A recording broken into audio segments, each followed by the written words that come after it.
Have you noticed how quickly AI search is getting smarter? Today, let's take a quick look at some significant updates from Claude 3.7, ChatGPT, and Gemini. If you've tried tools like Perplexity, you already know how much better AI powered search is compared to old school methods.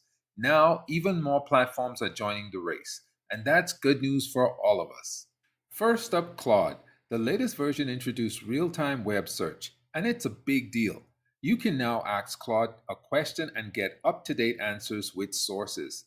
That means faster results you can trust and less time spent digging through random sites. Next, ChatGPT.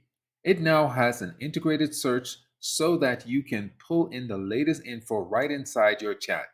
No switching tabs, no hunting for updates. It just works. This is super useful when you need to move fast or make decisions on the fly. And then there's Gemini. This one's wild.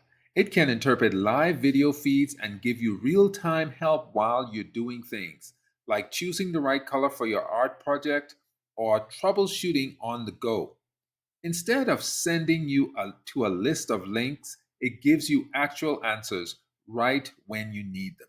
So if you haven't explored these features yet, now's the time. Play around with them. See what fits your workflow. The future of search is here and it's only getting better. What could you accomplish if answers were always just a question away? Try out one of these models and see how much faster and more relevant your search results become. And as always, stay curious.